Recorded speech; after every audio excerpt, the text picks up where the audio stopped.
Thank you, Dr. Keria. Thank you for that kind introduction. I'll be speaking on planning cataract surgery in uncontrolled diabetes. Now from cornea, we'll move a little bit further back to the lens.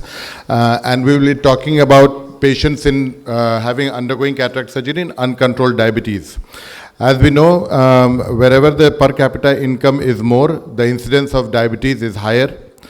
There are not many studies where they have seen of endothelial cell loss in uncontrolled diabetes. It's becoming a worldwide disease, as we all know, and we all know that in the coming years, India is going to be the capital of diabetes.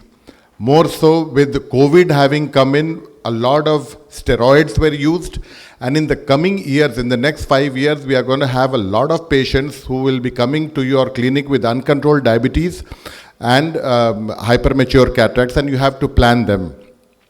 Diabetic patients who undergo cataract and LASIK are at increased risk of endothelial cell loss and have a significantly higher risk of developing post-operative epithelial complications.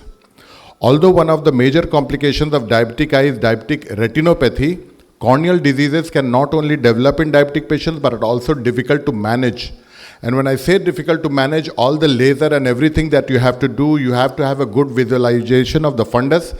And if the cornea is not clear, if the endothelial function is not well, and there are corneal opacities, you will have problem in doing the lasers.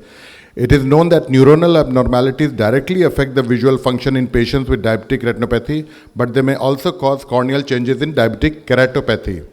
The findings of the anterior segment in eyes with diabetic keratopathy are more difficult to visualize than those of the posterior segment. Although the corneas may appear disease-free in diabetic patients, marked biochemical and ultrastructural abnormalities which alter its function can be present. Though a lot of things are happening in these patients who have uncontrolled diabetes, but we'll primarily focus on endothelial cell loss. Diabetic neurotropic keratopathy is a component of diabetic polyneuropathy. So many things are happening in the body and is recognized to be the cause of morbidity of the cornea in diabetic patients.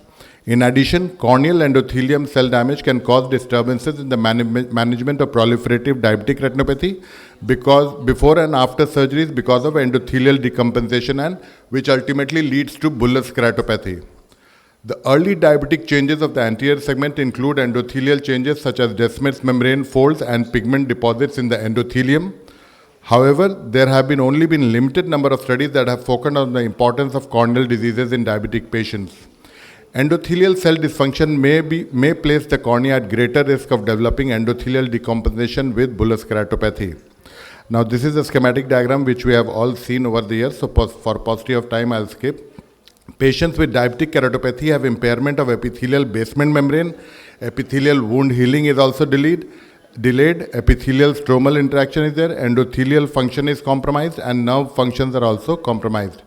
The corneal disorder associated with diabetic keratopathy are characterized histologically by subepithelial deposits, thickening of the subepithelial basement membrane, and altered morphological appearances of the corneal epithelium and endothelium.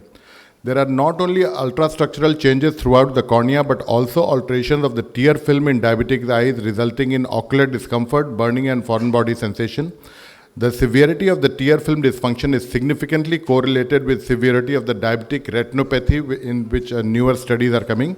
And that's a greater tear film dysfunction in eyes with more proliferative changes of the retina. It was suggested that one or more of the following events may lead to the alteration of tear film and ocular surface of diabetic patients, which is chronic hyperglycemia, corneal nerve damage, and impairment of the insulin action. Patients with diabetes had less nerve fiber bundles in the cornea than the healthy control subjects, possibly due to the presence of polyneuropathy. These findings may account for decreased corneal sensitivity in diabetic patients. Due to the epithelial dysfunction, patients with diabetes and diabetic retinopathy are increased risk of developing corneal disorders such as epithelial defects and recurrent epithelial erosions. There is increased corneal thickness has been reported in diabetic patients. However, the exact cause is still not known. So there are several studies on the corneal endothelial cells in diabetic patients reported a decrease in cell density and with polymegathism and pleomorphism. However, the percentage of hexagonal cells in diabetic patients was not significantly different. Protecting the ocular surface is crucial in diabetic patients due for phacosurgery because diabetes affects all components of the tear film. The use of artificial tears is also important. It is necessary to carefully examine the functional disorders in diabetic patients suspected for diabetic keratopathy, including disorders in the permeability of the corneal tissue. When you're doing the biometry also on that day, it's very important that you do a random blood sugar, because the corneal thickness is increased in sugar levels above 300 milligram per deciliter. And even on the day of the surgery, it's important that you do a biometry. So even sometimes even especially in these COVID patients who were on steroids, the sugar, no matter how hard you may try, may not go below 250 or things like that. So whenever you are operating on a patient who has more than 200 milligram of deciliter sugar level, that you should take a special consent form, get a special consent form signed by them. In American Journal of Ophthalmology, it's also reported that below 300 also you can still operate. In conclusion, chondroitin sulfate and sodium hyaluronate must be used in all patients with uncontrolled diabetes undergoing phacoemulsification. This is one thing we should keep in mind. And on the day of the surgery, we must do a RBS test. Thank you so much for your patient hearing. Thank you, sir.